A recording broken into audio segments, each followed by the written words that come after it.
Alors, on entend souvent salaf, salaf, salaf, salaf. Qui sont les salafs? Quelqu'un m'a dit une fois, toujours en train de faire des éloges des salafs. Et je lui ai dit, subhanallah, tu connais qui sont les salafs? Hein? Qu'est-ce que ça veut dire salaf dans la langue arabe? Tu connais ce que ça veut dire?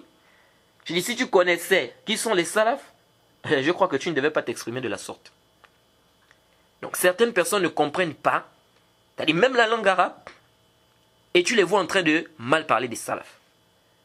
C'est pourquoi Allah dit dans le Coran, dans la sourate 21, verset 24, Bal aktharuhum la ya'lamun al-haqqa fahum mu'ridun. Allah dit, mais la plupart d'entre eux ne connaissent pas la vérité et donc s'en détournent. Mais la plupart d'entre eux ne connaissent pas la vérité, donc s'en détournent, c'est ça. Le plus souvent, c'est ça.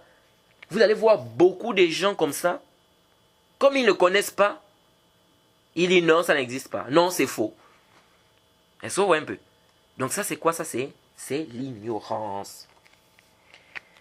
Alors, le mot salaf dans la langue arabe veut dire, on va voir, parce que les gens aujourd'hui parlent mal du manhaj salafi, les gens parlent mal de ce qui est. Pourquoi? Parce que les gens n'ont pas bien compris.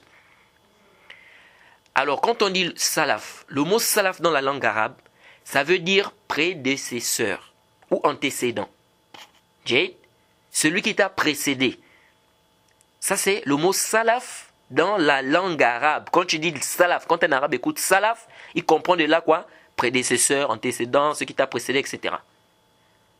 Donc, tout celui qui t'a précédé dans la langue arabe, on dit salaf. Jade. Et ce qui est étonnant, c'est que beaucoup de gens qui refusent l'appellation salaf ne savent même pas que ce mot est venu dans le Coran et dans la sunna authentique du prophète Mohammed sallallahu alayhi wa sallam. Donc déjà, c'est un nom qui n'a pas été inventé comme ça, non. C'est un nom qui existe déjà dans la langue arabe et il est dans le Coran et dans la sunna authentique du prophète Mohammed sallallahu alayhi wa sallam. Le mot salaf. Arju an tantabihu. Je demande votre attention ici. Allah dit dans la sourate 43 au verset 56. Jade. Donc pour dire déjà que le mot salaf là qu'on utilise, ça existe bel et bien. Non seulement dans la langue arabe, dans le Coran également, dans la sunna authentique. Sourate 43 verset 56. Allah dit Faja'alnahum salafan wa masalan lil akhirin. Faja'alnahum salafan. Le mot salaf est venu ici. Allah dit nous fîmes d'eux un antécédent, c'est-à-dire un prédécesseur, etc. Et un exemple, c'est-à-dire une leçon, pour la postérité. Nous fîmes d'eux un antécédent, salaf. Donc ici, on voit bien qu'Allah a utilisé le mot salaf, qui veut dire antécédent, comme on a dit, prédécesseur, c'est-à-dire ce qui est venu avant. Dans un autre verset, Allah dit encore, soit 4 verset 23, وَأَن تَجْمَعُوا بَيْنَ الْأُخْتَيْنِ إِلَّا مَا قَدْ سَلَفَ. Voilà encore le mot salaf. أَن تَجْمَعُوا بَيْنَ الْأُخْتَيْنِ إِلَّا مَا قَدْ سَلَفَ. Lorsqu'Allah nous a interdit les femmes qu'on doit épouser, eh bien les femmes qui sont interdites à épouser, qu'est-ce qu'Allah subhanahu wa ta'ala dit?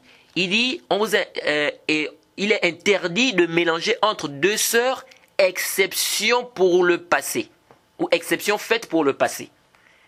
Alors qu'on utilise le terme illa ma qad salaf. Salaf est encore venu ici. Donc salaf ici, elle a utilisé ça, dit exception pour le passé. Donc ici le mot salaf, comme on a dit, ça renferme quoi? Ça renferme ce qui est antérieur, postérieur, c'est-à-dire c'est passé déjà. Ça on dit salaf. Donc on voit bien ici le terme salaf, il est utilisé pour parler du passé. Et donc quand on dit les salafs dans la langue arabe, c'est-à-dire, dans la langue arabe, je dis bien, c'est-à-dire que celui qui nous a dévancés, ou ceux qui nous ont dévancés, c'est-à-dire ce qui est passé, quand on dit salaf. Vous voyez? Donc le mot salaf, c'est quoi? C'est quelqu'un qui t'a précédé, c'est-à-dire c'est un prédécesseur. Ça, c'est dans la langue arabe. Donc quand on dit salaf, d'abord dans la langue arabe, c'est ça le sens. Jade? Et dans le Sahih, dans la sunna du prophète, le mot salaf également est venu. Dans le Sahih, le hadith de Aïcha radiallahu anha, anna nabiyya sallallahu alayhi wa sallam qala, Wa inni la ura al-ajal illa qad iqtaraba. Wattaqillaha wasbiri fa innahu ni'ma salafu ana lak. Fa innahu ni'ma salafu ana lak. Le prophète a utilisé encore salaf ici. Jade. Ici le prophète dit, le prophète Mohammed dit à Fatima, lorsqu'il était prêt à mourir, il dit, je vois que le terme est proche, c'est-à-dire la mort. Et il lui dit, crains Allah, patiente, car je suis pour toi un bon prédécesseur ou dévancier.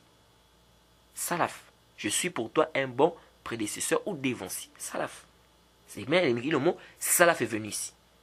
C'est pourquoi l'imam Nawawi, lorsqu'il a expliqué ce hadith, il a dit que le mot salaf ici, c'est-à-dire un dévancier, bien un prédécesseur. Est-ce que vous voyez? C'est-à-dire que le prophète va mourir avant Fatima. Donc ça c'est le mot salaf.